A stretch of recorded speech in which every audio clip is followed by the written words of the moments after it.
La Genèse, chapitre 31. Jacob entendit les propos des fils de Laban qui disaient « Jacob a pris tout ce qui était à notre père, et c'est avec le bien de notre père qu'il s'est acquis toute cette richesse. » Jacob remarqua aussi le visage de Laban, et voici, il n'était plus envers lui comme auparavant. Alors l'Éternel dit à Jacob « Retourne au pays de tes pères, et dans ton lieu de naissance, et je serai avec toi. » Jacob fit appeler Rachel et Léa qui étaient au champ vers son troupeau. Il leur dit « Je vois au visage de votre père qu'il n'est plus envers moi comme auparavant, mais le Dieu de mon père a été avec moi. Vous savez vous-même que j'ai servi votre père de tout mon pouvoir, et votre père s'est joué de moi et a changé 10 fois mon salaire, mais Dieu ne lui a pas permis de me faire du mal. Quand il disait « Les tachetés seront ton salaire », toutes les brebis faisaient des petits tachetés. Et quand il disait « Les rayés sont ton salaire », toutes les brebis faisaient des petits rayés. Dieu a pris à votre père son troupeau et me l'a donné. Au temps où les brebis entraient en chaleur, je levai les yeux, et je vis en songe que les boucs qui couvraient les brebis étaient rayés, tachetés et marquetés. Et l'ange de Dieu me dit en songe, « Jacob !» Je répondis, « Me voici. » Et il dit, « Lève les yeux et regarde. Tous les boucs qui couvrent les brebis sont rayés, tachetés et marquetés, car j'ai vu tout ce que te fait Laban. Je suis le Dieu de Béthel, où tu as oint un monument, où tu m'as fait un vœu. Maintenant lève-toi, sors de ce pays, et retourne au pays de ta naissance. » Rachel et Léa répondirent et lui dirent, « Avons-nous encore une part et un héritage dans la maison de notre père? Ne sommes-nous pas regardés par lui comme des étrangères, puisqu'il nous a vendus et qu'il a mangé notre argent? Toute la richesse que Dieu a ôtée à notre père appartient à nous et à nos enfants. Fais maintenant tout ce que Dieu t'a dit. » Jacob se leva, il fit monter ses enfants et ses femmes sur les chameaux. Il emmena tout son troupeau et tous les biens qu'il possédait, le troupeau qui lui appartenait, qu'il avait acquis à Padam-Aram, et il s'en alla vers Isaac, son père, au pays de Canaan. Tandis que Laban était allé tondre ses brebis, Rachel déroba les téraphins de son père. Et Jacob trompa Laban, l'araméen, en ne l'avertissant pas de sa fuite. Il s'enfuit avec tout ce qui lui appartenait. Il se leva, traversa le fleuve et se dirigea vers la montagne de Galaad. Le 3e jour, on annonça à Laban que Jacob s'était enfui. Il prit avec lui ses frères, le poursuivit 7 journées de marche et l'atteignit à la montagne de Galaad. Mais Dieu apparut la nuit en songe à Laban l'araméen et lui dit « Garde-toi de parler à Jacob, ni en bien, ni en mal. » Laban atteignit donc Jacob. Jacob avait dressé sa tente sur la montagne. Laban dressa aussi la sienne avec ses frères sur la montagne de Galaad. Alors Laban dit à Jacob, « Qu'as-tu fait?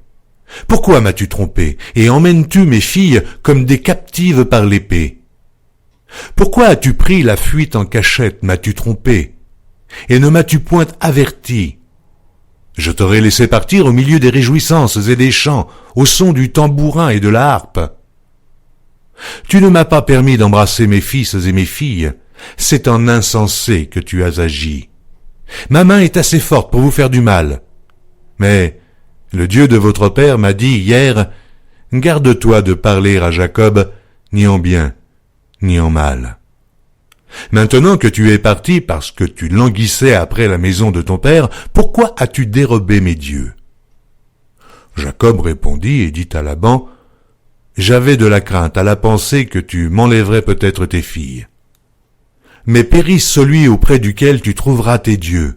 En présence de nos frères, examine ce qui t'appartient chez moi et prends-le. » Jacob ne savait pas que Rachel les eût dérobés.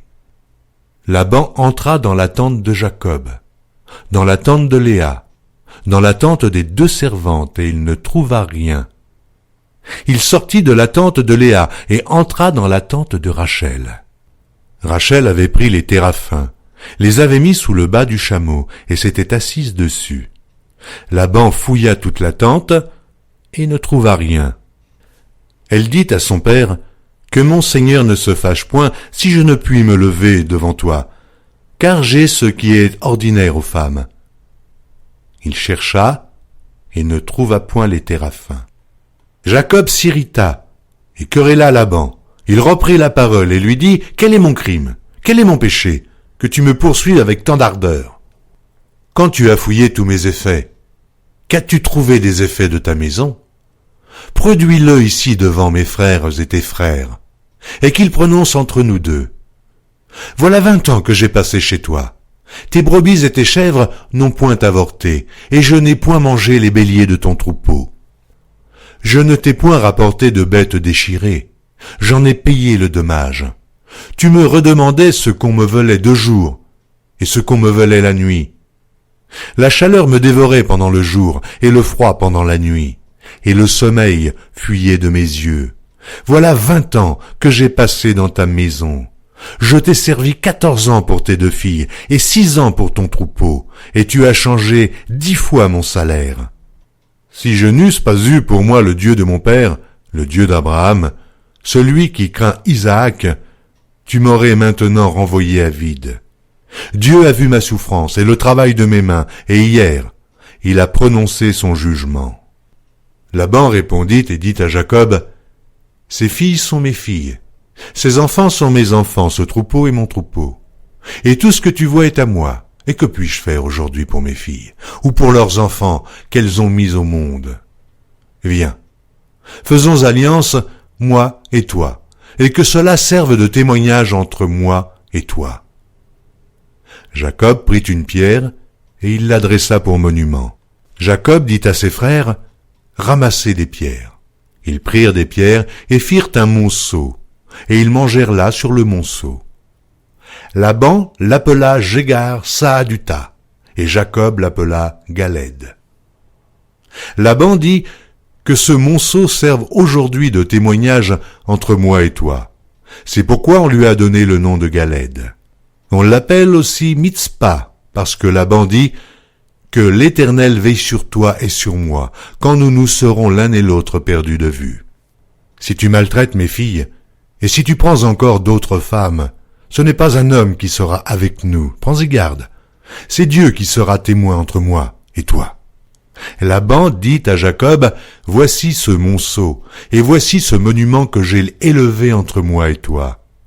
Que ce monceau soit témoin, et que ce monument soit témoin, que je n'irai point vers toi au-delà de ce monceau, et que tu ne viendras point vers moi au-delà de ce monceau et de ce monument pour agir méchamment. Que le Dieu d'Abraham et de Nachor, que le Dieu de leur père soit juge entre nous. » Jacob jura par celui qui craignait Isaac. Jacob offrit un sacrifice sur la montagne, et il invita ses frères à manger. Ils mangèrent donc et passèrent la nuit sur la montagne. Laban se leva de bon matin, baisa ses fils et ses filles, et les bénit. Ensuite, il partit pour retourner dans sa demeure.